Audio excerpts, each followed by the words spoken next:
Buenas tardes. Hablamos del constitucionalismo y colonialismo en las Américas, el paradigma perdido de la historia constitucional. Buenas tardes, el que me habla es David Castro. Los integrantes de nuestro grupo también está conformado por Adriana Melanie Casio Rendón, Jocelyn Elizabeth Granda Macías. Bueno, vamos a hablar sobre el clavero. Organiza su conferencia en 5 secciones principales. En la primera que apreciamos aquí, la invención de americana del constitucionalismo, donde argumenta que el constitucionalismo no surge en Europa, sino de colonos euroamericanos en las Américas, diseñado para perpetuar el colonialismo de asentamiento excluyente de pueblos indígenas.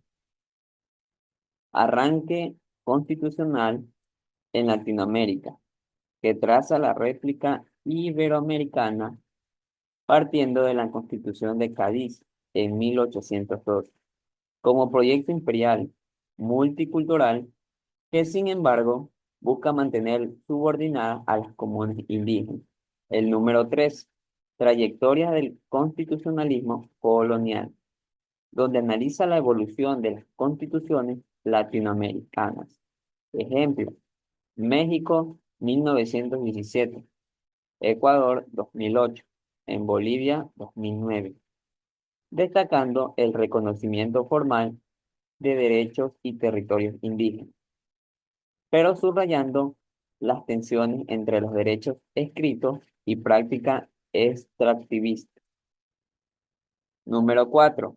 Derecho internacional y descolonización constitucional, que revisa el convenio de 169 de la OIT en 1989, la Declaración de la ONU 2007 y la Declaración Americana en el 2016, poniendo en evidencia la persistencia de fronteras coloniales y la limitada operatividad del derecho a la libre determinación.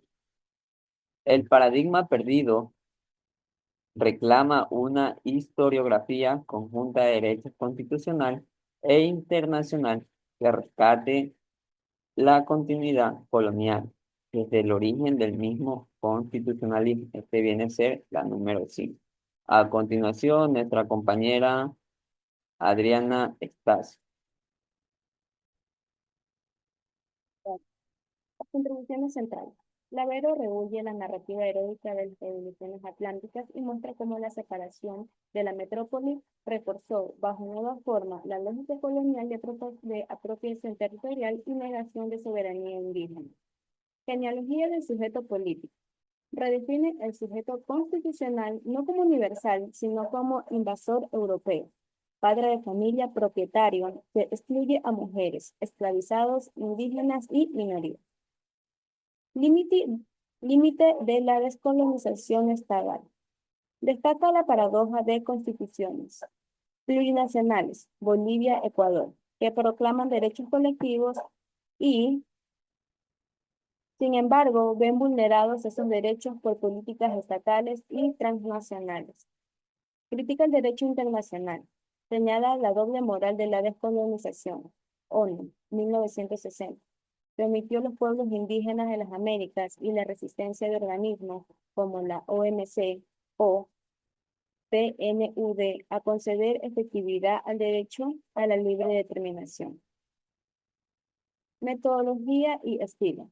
Clavero recurre a una presentación ensayística basada en su propia bibliografía y apoyada en hitos constitucionales e internacionales, más que en cuantiosos estudios de caso. Su estilo es sintético y polemiza frontalmente contra las lecturas convencionales de la independencia y el constitucionalismo como procesos emancipadores puros.